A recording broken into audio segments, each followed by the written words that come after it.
Praise the Lord. ஆண்டவரும் அருமை இரட்சகருமாகிய இயேசு கிறிஸ்துவின் நாமத்தில் நான் உங்களை வாழ்த்துகிறேன். மறுபடியுமாக கர்த்தருடைய பரிசுத்தமுள்ள சன்னிதானத்திலிருந்து கர்த்தருடைய பரிசுத்தமான வார்த்தைகள் மூலமாய் உங்களை சந்திப்பது மிகுந்த மகிழ்ச்சி. ஆண்டவருடைய பெரிதான கிருபையினால நாம் தொடர்ந்து சத்திய வசனங்களை ஆராய்ந்து அறியும்படி ஆண்டவர் நமக்கு கிருபை பாராட்டி வருகிறார்.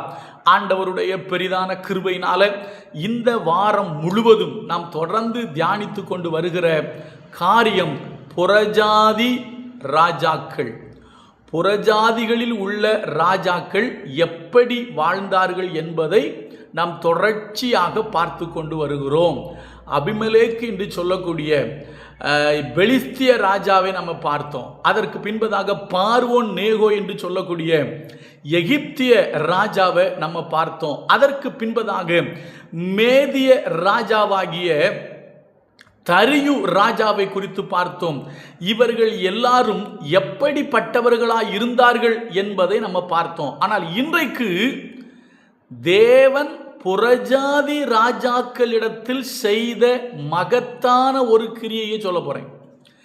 புறஜாதி ராஜாக்களிடத்திலே தேவன் செய்த மகத்தான கிரியை, அதாவது யூத ராஜாக்களிடத்தில் காண்பிக்கப்படாத சொல்லப்படாத ஒரு ரகசியம், யூத ராஜாக்களுக்கு கிடைக்காத ஒரு பெரிய காரியம் ஒரு புறஜாதி ராஜாவுக்கு கிடைத்திருக்கிறது. அவர் யார்? அவர்தான் நேபுகாத் நேச்சார் என்கிற பாபிலோனிய ராஜா.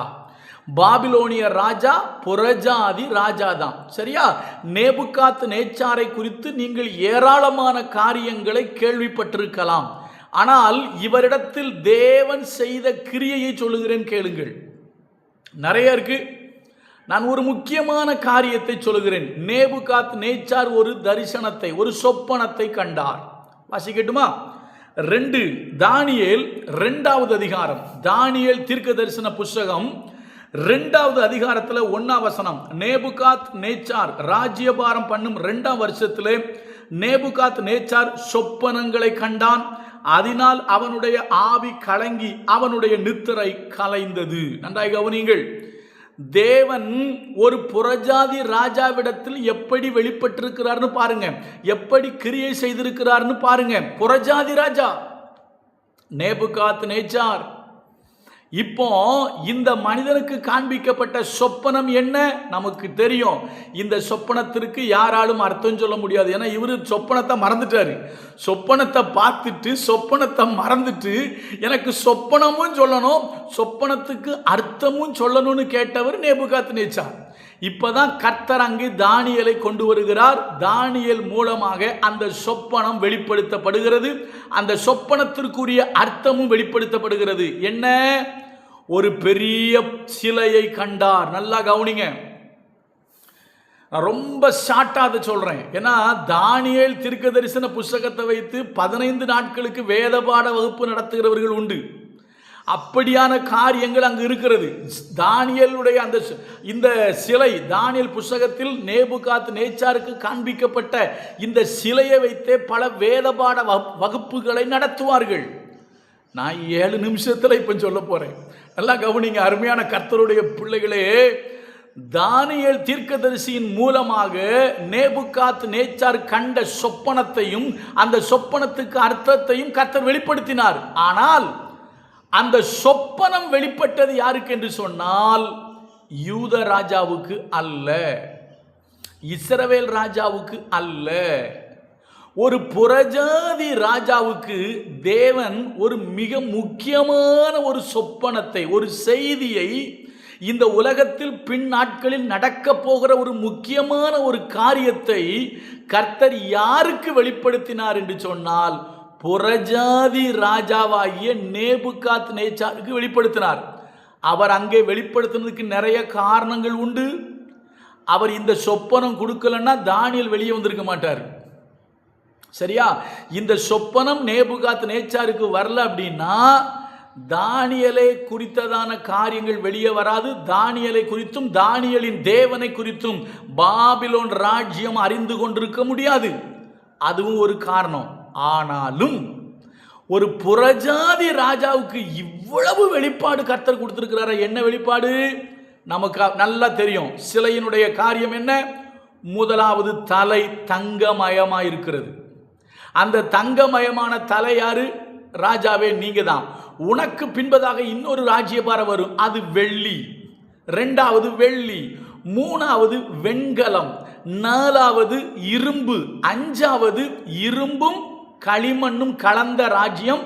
இவைகளுக்கெல்லாம் பின்பு கைகளால் பெயர்க்கப்படாத ஒரு கல் ஒன்று வந்து எல்லாவற்றையும் அடித்து ஒழித்து விடும். இது கிறிஸ்துவின் ராஜ்யம். நல்லா கவனிங்க. ஒரு புறஜாதி ராஜாவுக்கு தனக்கு அப்புறம் வரப்போற ராஜ்யம் என்ன, அதுக்கு அப்புறம் வரப்போற ராஜ்யம் என்ன, எல்லாவற்றுக்கும் மேலாக கடைசி ராஜ்யமாகிய கிறிஸ்துவின் ராஜ்யம் வந்து என்றென்றைக்கும் இருக்கிற நித்திய ராஜ்யத்தை கிறிஸ்து ஸ்தாபிப்பார் என்பதை ஒரு புறஜாதி ராஜாவுக்கு கர்த்தர் வெளிப்படுத்துறாரு. யாருக்கு வெளிப்படுத்துறாருங்க? ஒரு புறஜாதி ராஜாவுக்கு சொப்பனம் அப்படி வருது. ஆனா இன்னைக்கு கிறிஸ்துவை ஏற்றுக்கொண்ட ஆட்களுக்கு, கிறிஸ்தவர்களுக்கு, கிறிஸ்தவ ஊழியக்காரங்களுக்கு இன்னும் எப்படி தெரியுமா வெளிப்பாடு வருது? உனக்கு அவன் வச்சுட்டான், சொப்பனத்தில் பார்த்த உனக்கு இவன் செய்வனை வச்சுட்டான், அப்படி தெரியுது, இப்படி சாத்தா அங்க நிற்கிறான், சாத்தா இதே தான் அவங்களுக்கு வெளிப்பாடு தெரியுது. ஆனா நேச்சாரனுங்கிற புறஜாதிகாரனுக்கு வரப்போகிற கிறிஸ்துவின் ராஜ்யத்தை குறித்து வெளிப்பாட கர்த்தர் கொடுக்கிறாரு. ஆண்டவர்கிட்ட மேலானதை கேளுங்க. சொப்பனத்தில் அவங்க ஏதாவது பண்ணிட்டாங்களா, இவங்க ஏதாவது பண்ணிட்டாங்களான்னு சொப்பனம் வர்றது, போட்டு அமுக்கிற மாதிரி துரத்துற மாதிரி சொப்பனம், இதுதான் வந்துகிட்டு இருக்கு. எங்க இயேசு கிறிஸ்து கல்வாரி சிலுவையில் சாத்தானுடைய தலையை நசுக்கி ஜெயம் எடுத்துட்டாருங்க.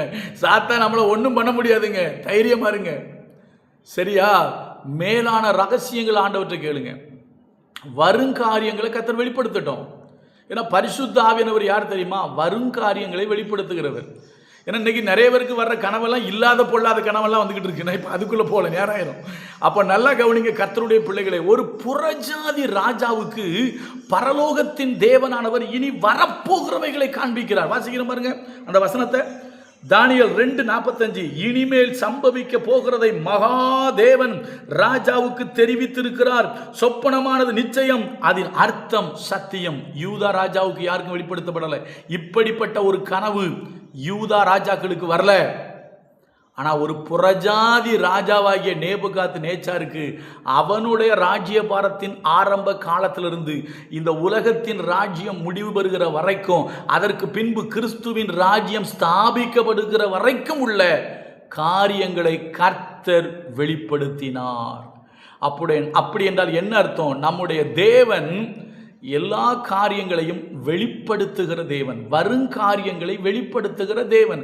அவர்கிட்ட நீங்க உண்மையா ஜெபம் பண்ணி பரிசுத்தமா வாழ்ந்து நீங்க நேபுகாத் நேச்சார் அப்படி இருந்தாரான்னு கேட்காதீங்க. நேபுகாத் நேச்சார் அப்படி இல்லை. ஆனால் நேபுகாத் நேச்சாருக்கே அப்படி ஒரு வெளிப்பாடு ஆண்டவர் கொடுப்பாருன்னா நமக்கு ஏன் தரமாட்டாரு? இன்னொன்று எல்லாமே பைபிளில் இருக்கு. இனிமேல் புதுசாக ஒன்று கொடுக்கணும்னு அவசியம் இல்லை. ஆனால் என்ன கொடுமை, எனக்கு என்ன வேதனைனா, இன்றைக்கும் நிறைய ஊழியக்காரங்க எதைத்தான் பார்த்துக்கிட்டு இருக்காங்க. உனக்கு அங்கே ஒரு செய்வனை எடுக்க போனேன், இங்கே ஒரு தகடு இருக்குது, அங்கே ஒரு தாயத்திற்கு, சிலிண்டருக்கு கீழே இருக்குது, சுவிட்ச் பாக்ஸுக்கு உள்ளே இருக்குது, என்ன சிலிண்டருக்கு கீழே இருக்குது, சுவிட்ச் பாக்ஸுக்கு உள்ளே இருக்குது. இதே தான் பொழப்பு சில பேருக்கு ஓடிக்கிட்டு இருக்கு. ஐயா, மேலானவைகளை தேடுங்கள்.